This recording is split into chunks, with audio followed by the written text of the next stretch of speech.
Olá pessoal, vamos com mais um vídeo para darmos sequência à série do Dante Alighieri, a Divina Comédia.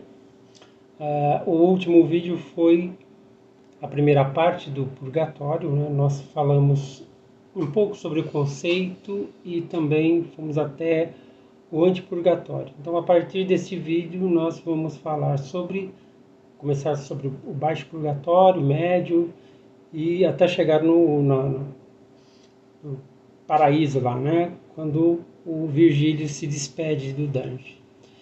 Então vamos lá, Baixo Purgatório.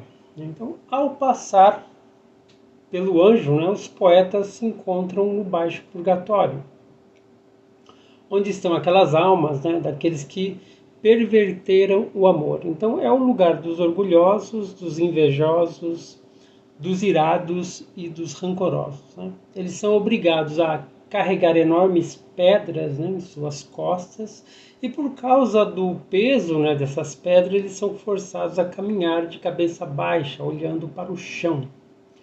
Então aqui os poetas eles se encontram com um dos nobres e orgulhosos gibelinos, Provenzano Salvani de Siena, e eles também encontram o pintor Orderizzi, né?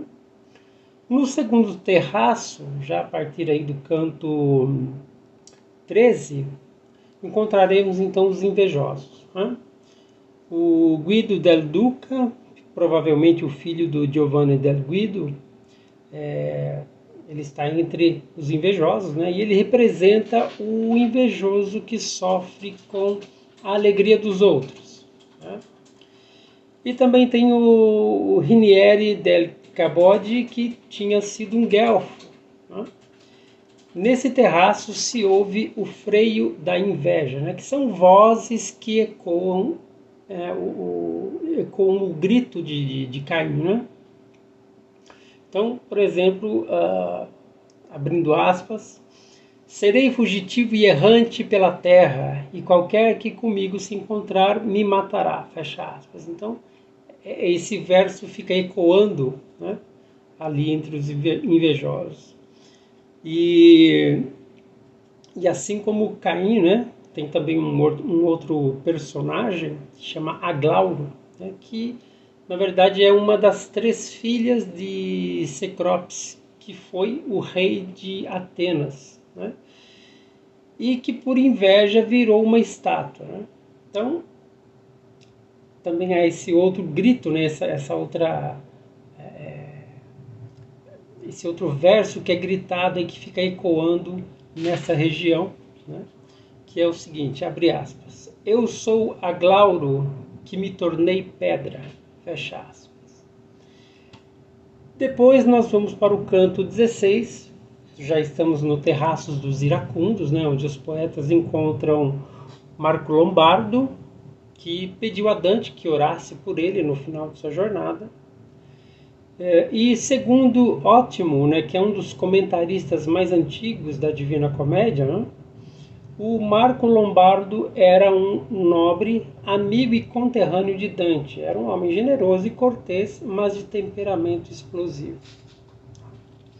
Na subida para o quarto terraço, no canto 17, surge o anjo da mansidão, que apaga o P da ira, que ficou marcado na testa de Dante, né, logo que ele entrou no purgatório. Então o anjo vem, apaga esse P e ele é abençoado, né? O Dante é abençoado pelo anjo, que diz o seguinte, abre aspas, bem-aventurados são os mansos que não conhecem a ira maligna, fecha aspas. E aí nós vamos para o médio purgatório. O médio purgatório estão as almas daqueles que não conseguiram amar. Então aqui nós encontramos os preguiçosos, né? E aqui aparece a figura do abade de São Zeno. Na realidade não se sabe nada sobre esse personagem, né? Alguns estudiosos acreditam que se trata de Gerardo II, que foi morto em 1187, mas assim, não se sabe nada a respeito dele.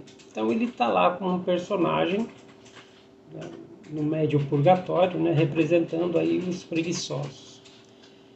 Em seguida tem o alto purgatório, que é o local onde ficam aqueles que amaram demais, né? Amaram em excesso. Então é o lugar dos avarentos e daqueles que gastaram ostensivamente. Também é o lugar dos gulosos e, por último, é o lugar dos luxuriosos. Então, subindo para o quinto terraço, no canto 19, né, que é o lugar dos avarentos, o Dante ele conversa com o Papa Adriano V, né, que foi Papa por apenas 39 dias. Ele morreu em 1276. Depois de ser guiado até o sexto terraço, o anjo que acompanhou Dante apaga o P do seu rosto, dizendo, abre aspas, bem-aventurados são os que têm sede de justiça, fecha aspas. Como eu já expliquei no vídeo anterior, quando Dante ele entra para o purgatório, então é desenhado 7 P's em sua testa, né, que representam 7 pecados capitais, e conforme ele vai subindo nos terraços do purgatório, esses P's são apagados, né, conforme o pecado daquele terraço em que ele saiu. Bom, os espíritos dos gulosos apresentam uma aparência pálida, com olhos cujas órbitas eram escuras e cavas, né? E a pele colava nos ossos. Entre os gulosos estão o Baldini della Pila, que junto com seu irmão, né, Octaviano degli Ubaldini, eram muito conhecidos, né, justamente pela gula, quando eles estavam aqui entre os vivos, né? Outro famoso glutão é o Bonifácio de Fieschi, que foi arcebispo de Ravenna, né, entre os anos de 1264 a 1294. Ele foi muito rico e foi um grande beberrão. Já no sétimo terraço, no canto 16, que é o lugar dos luxuriosos, encontramos o poeta bolognês Guido Guinizelli, de 1230 a 1276, sua morte, e que foi expulso da cidade com outros gibelinos, né? Foi o poeta mais considerado da Itália antes de Dante. Outro poeta entre os luxuriosos é o Arnaldo Daniel, que foi um trovador importante da Provença, muito famoso por suas poesias pornográficas também, né? E consta que ele inventou a sextina, né? Aquela forma poética que depois foi adotada por Dante. Além desses dois poetas, outros são citados como referência, né? Então, o que faz esse ser o terraço dos poetas, né? Já no canto 27, nós encontramos o anjo da castidade, que é o guardião do sétimo terraço, e ele canta o seguinte verso, abre aspas, bem-aventurados os puros de coração, fecha aspas. Bom, nesse campo nós temos também a despedida do Virgílio, né, mestre guia de Dante, que já não pode seguir adiante, né? Na porta do paraíso, o Virgílio ele acaba se despedindo do seu discípulo com estas palavras, abre aspas. Já viste, meu filho, o fogo eterno e o temporário, e chegaste agora ao lugar onde o meu discernimento alcança o seu fim. Eu te trouxe aqui com engenho e arte. Daqui em diante, que teu desejo seja agora o teu guia, pois as duras vias já ficaram para trás. Eu então te passo a coroa e a mitra de ti mesmo. Fecha aspas. Então essa é a despedida do Virgílio, suas últimas palavras. Então o poeta Dante se encontra de frente à entrada, né, do paraíso terrestre. O paraíso terrestre é o berço da humanidade, né, também chamado de Jardim do Éden. Então no canto 28 temos o rio Letes, ou rio Lete. Tá? No canto 29 temos a procissão vitoriosa, né, com seus 24 anciãos, que representam o Velho Testamento. Eles vão abrindo caminho para a carruagem triunfal puxada pelo grifo. A carruagem é escoltada pelas 4 criaturas do Apocalipse. Eu vou fazer agora alguns comentários sobre as referências astrológicas, tá? Bom, as referências astrológicas na Divina Comédia estão por toda parte, tá? Então, no canto 1, versos 19 a 21 do Purgatório, o poeta ele saúda o planeta Vênus, abre aspas. A bela estrela do amor auspiciosa sorri alegre, faz todo o Oriente. Vela os peixes que a seguem luminosa, fecha aspas. Então trata-se do planeta Vênus no signo de Peixes, né? Que aliás, Vênus no signo de Peixes é uma posição astrológica tipicamente associada aos poetas, aos músicos, aos artistas muito inspirados. Antes de continuarmos analisando essas referências, vamos considerar que a astrologia, na época de Dante, era ensinada em várias universidades importantes da Europa, como, por exemplo, na Universidade de Bolonha, onde o poeta estudou astrologia. Então, consta que o Brunetto Latini, que foi mestre do Dante Alighieri, né, foi seu professor de eloquência e retórica, consta-se que o Brunetto fez o mapa astrológico de Dante.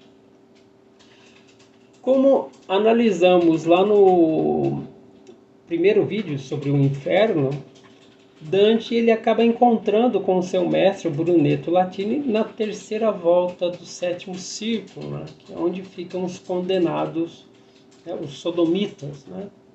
E o Brunetto está lá condenado justamente com esses sodomitas. Também comentei nesse vídeo, né, sobre essa questão do mestre do Dante, o Brunetto, estar entre os sodomitas, né? Não se sabe se ele era ou se ele, né, foi sodomita em vida, enfim, mas fica essa questão, né? O primeiro, por que Dante colocou o Brunetto Latini no inferno, né, sendo que era o seu mestre? E por que junto dos sodomitas? Bom, então existe um diálogo ali no inferno, né, no lugar dos sodomitas, né, um diálogo que o Brunetto ele encontra o Dante e ele diz ao poeta o seguinte, abre aspas, se seguires a tua estrela, não falharás em alcançar glorioso porto, se bem te julguei na vida bela. Fecha aspas. Então, eu também já analisei num vídeo anterior, né, sobre o inferno, no vídeo do inferno, acho que foi o primeiro vídeo, né, que são 2 vídeos, que os adivinhos e os astrólogos Guido Bonatti e Michael Scott, eles são ridicularizados porque eles misturaram necromancia com ciência, né? Então, naquela época, a astrologia era considerada e estudada como uma ciência, assim como a astronomia. Então, não havendo a separação entre as duas. Tá? A condenação da astrologia pelas escrituras se dá porque na antiguidade, na Babilônia, né, a astrologia era associada à idolatria. Isso porque os astrólogos e o povo em geral, eles cultuavam os astros como deuses. Então, além de misturarem também a astrologia nos seus rituais de magia, rituais até de sacrifício a esses deuses, né, que eram representados pelos astros. Então, daí foi associada a astrologia com a idolatria. E é a partir do purgatório, né, e continuando no paraíso, que Dante vai elevar a astrologia ao patamar da dignidade como uma ferramenta, um conjunto de conhecimentos para auxiliar o ser humano na sua caminhada, nas suas jornadas, né, nas suas jornadas pelos infernos, pelos purgatórios, né, pagando aí cada penitência para enfim alcançar o paraíso, a antiga casa do homem. Tá?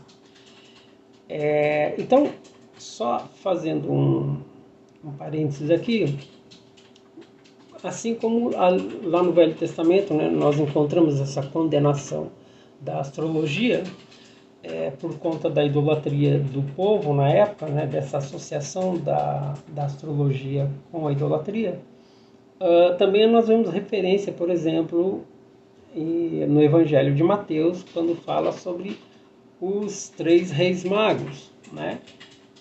Esses 3 reis, muitas pessoas acabam interpretando que eram astrônomos, né? Aliás,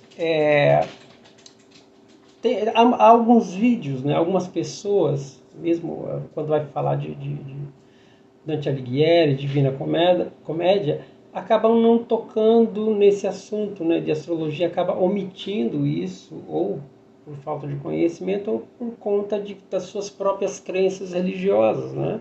Então, muitas vezes a pessoa é católica ou ela é evangélica, então ela vai falar sobre a questão de Dante, da Divina Comédia e da astrologia, acabam não falando sobre isso e interpretam como a influência ser tipicamente astronômica. Então não seria uma influência astrológica, mas astronômica, né?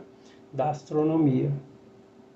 Da mesma forma, essa interpretação é ligada também aos 3 reis magos, né? Que é interpretado que eram astrônomos que, por conta de uma posição, de uma estrela e tal, e vieram e encontraram o menino Jesus. Tá, como eu já falei, a astrologia e a astronomia, elas nasceram juntas, né? E eram tidas como ciências, e elas permaneceram juntas durante muito tempo, né? Depois elas se separaram, a astronomia alçou, né, continuou no patamar das ciências, enquanto que a astrologia foi relegada, né?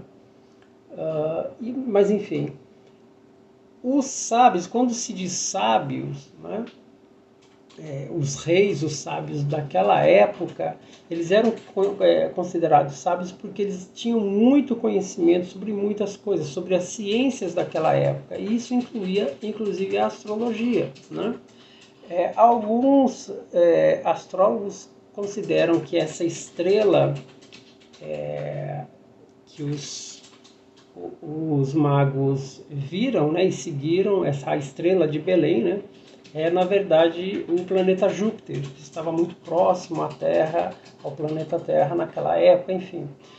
Seja como for, os 3 reis magos, então, eles tinham conhecimento da astronomia e da astrologia, então eles podem ser considerados, sim, que eram astrólogos que vieram até Belém, porque, segundo os cálculos que eles fizeram, né, eles viram que ia nascer um menino muito importante, né? Ainda que eles interpretassem apenas como um grande rei na terra. Então eles vieram conhecer esse grande rei, ainda menino. E é interessante, para quem conhece essa passagem do Evangelho de Mateus, que eles vieram numa grande caravana.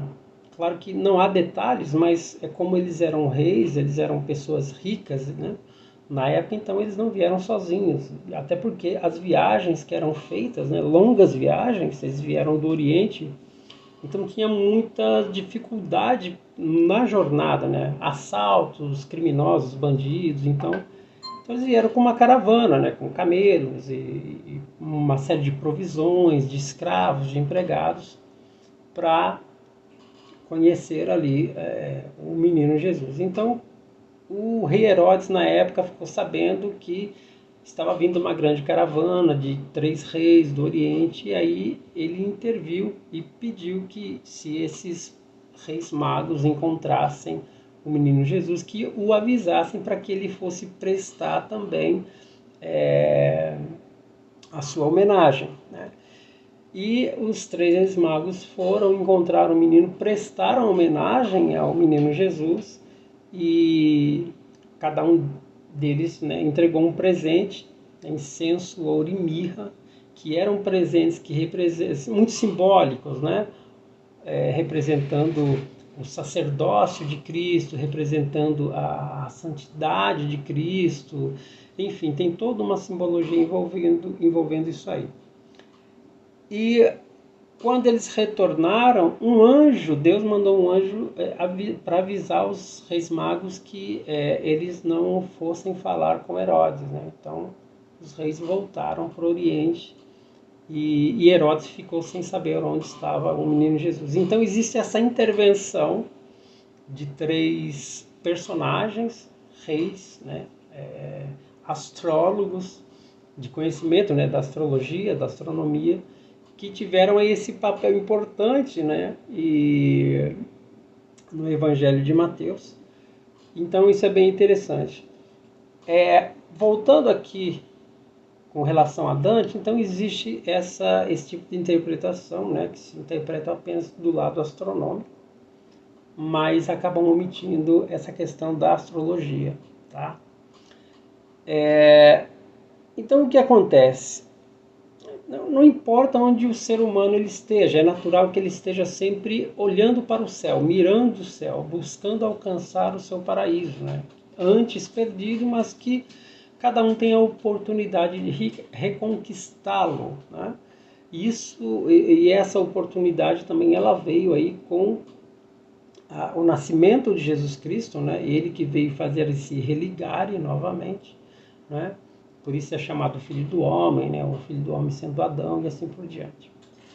Bom, sendo assim, é no purgatório e no paraíso que essas referências astrológicas elas aumentariam, né? Então, há muito mais referências astrológicas no purgatório e no paraíso, né? Por exemplo, a passagem do canto 16 do purgatório, que é bem interessante, que diz o seguinte, abre aspas. Embora livres, estáis submetidos a uma força superior e a uma natureza mais elevada. E a esta outra potência cria em vós o espírito que os céus não podem dominar. Fecha aspas. Ainda sobre a influência dos astros, segue esses versos do Purgatório, do canto 16. Os versos 73 e 79. Então continua, né? Abre aspas.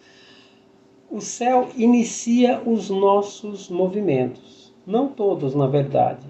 Mas daí não se conclua que tudo o que fizeres seja por determinismo, visto que o discernimento do bem e do mal é um lume que te foi dado para modificar aquelas tendências, graças ao teu livre-arbítrio, de modo que, se houveres recebido más influências ao nascer, mais tarde poderás modificá-las se tiveres vontade firme para combatê-las. Então é a questão do poeta aqui dizendo que a astrologia não é determinista, né?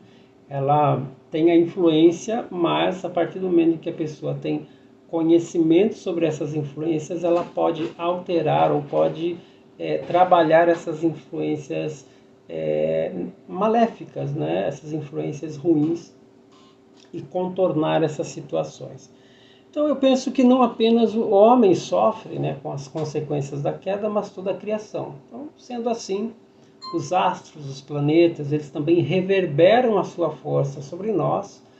Porém, como eles também estão decaídos, o homem ainda tem que arcar com o jugo dessas forças, muitas vezes desafiadoras e até nefastas, né? Para combatê-las é necessário mais que uma mera vontade, mas somente com muita força de vontade, uma vontade firme para combatê-las, né? Mas antes de tudo precisa estar consciente dessas forças. Nesse sentido, então nós somos aprisionados por essas forças, né? Quando não temos conhecimento, não temos consciência, somos aprisionados por essas forças. E como a maioria das pessoas não tem consciência disso, nem o livre-arbítrio, na maioria das vezes, é capaz de abarcar essas forças. Então, mesmo com o livre-arbítrio, se a pessoa não tem consciência da influência dessas forças, as coisas acabam acontecendo, sendo que elas poderiam ser mudadas, né? Então, nós somos levados pelas águas kármicas através da influência dos astros, tá? Apenas para esclarecimento, né? Então, uma vez, como eu disse, uma vez que muitos interpretam a influência astrológica na obra de Dante como mera influência astronômica, que de fato existe, e existe justamente porque na época de Dante a astrologia era tida como ciência irmã da astronomia. Ambas caminhavam juntas. A astrologia e a astronomia nasceram juntas como irmãs, né, tendo a mesma origem e permaneceram assim durante muito tempo, por volta de 40, 45 séculos, elas permaneceram juntas, né? elas começaram a se afastar muito tempo depois, né? Que começou a haver um declínio da astrologia por volta do século XIII, né? E a separação entre a astrologia e a astronomia começou a acontecer por volta do final do século XVII, início do século XVIII, no período aí do iluminismo, com o crescimento do cientificismo, do materialismo e assim por diante. Isso também porque a ciência não conseguiu encontrar respostas para as questões astrológicas, não se conseguiu encontrar um método científico para explicá-las. Esse é o grande ponto. Então a ciência, ela não é, a astrologia, ela não é uma ciência, mas também não é uma pseudociência, ela é um problema científico. Então, como não existe um método científico para explicar os seus fenômenos, né? Então, ela fica como um problema científico. Se observarmos os versos 73 e 79 do canto 16, trata-se da influência dos astros na vida do indivíduo. A ideia que não é concebida, essa ideia ela não é concebida nem aceita pela astronomia. Tá? Então, aí nós temos esse problema aí. A astronomia não reconhece a astrologia, né, por motivos óbvios. Bom, sobre o fim da jornada, né, para Virgílio, o Virgílio teve que deixar Dante, né? Então acabou-se a jornada do Virgílio. O Dante continuou a jornada, né, com a Beatriz aí no paraíso. A gente vai ver isso depois. Então, no fim do purgatório, Dante se despede de Virgílio, né? Pois esse não pode ter acesso ao paraíso. Então lá o Dante encontra a Beatriz, a sua amada, que estava quando ela estava na Terra, né? E ela o leva até o rio Letes, ou rio Lete, né? Que é o rio que as águas têm o poder de apagar a memória. Então, quando Dante bebe da água do rio Lete, a sua memória é apagada, seus pecados, né, são apagados, e é como se Dante tivesse renascido. Tá? Então, existe uma lenda que diz que o paraíso fica entre o rio Tigre e o Eufrates. Tá? Então, quando Dante vê o rio, ele julga ser o Tigre, que fica no atual Iraque. Finalmente, Dante chega ao paraíso. Né? Então, Dante é a própria representação do homem que é guiado por outro poeta, né? O Virgílio, que é a representação da razão. Então, Dante, ele representa o homem e Virgílio a razão. Então, o Virgílio, para o Dante, ele era um poeta modelo, era a perfeição e a grandeza da arte clássica. Então, Dante se espelhava no Virgílio por isso. Então, e só lhe restava seguir os passos de Virgílio. Então, se Virgílio é a representação da razão, então a razão ela só pôde acompanhar Dante em sua jornada pelo inferno e pelo purgatório.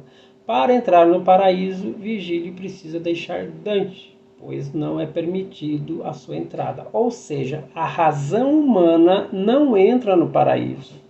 De outra forma, podemos concluir que, para entrar nos reinos celestes, a razão deve ficar de fora, pois ela não serve como guia para entrar no paraíso e atravessar as 9 esferas concêntricas até o empíreo, né?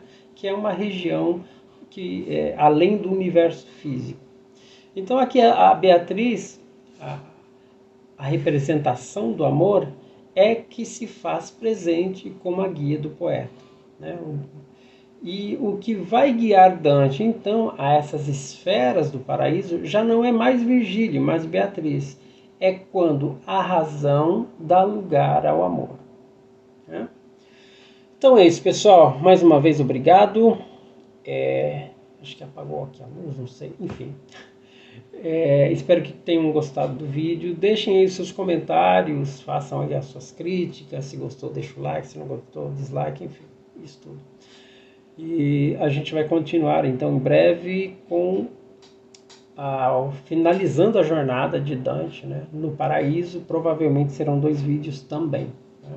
para a gente finalizar a obra da Divina Comédia. Mais uma vez, obrigado e vamos aí até o próximo vídeo.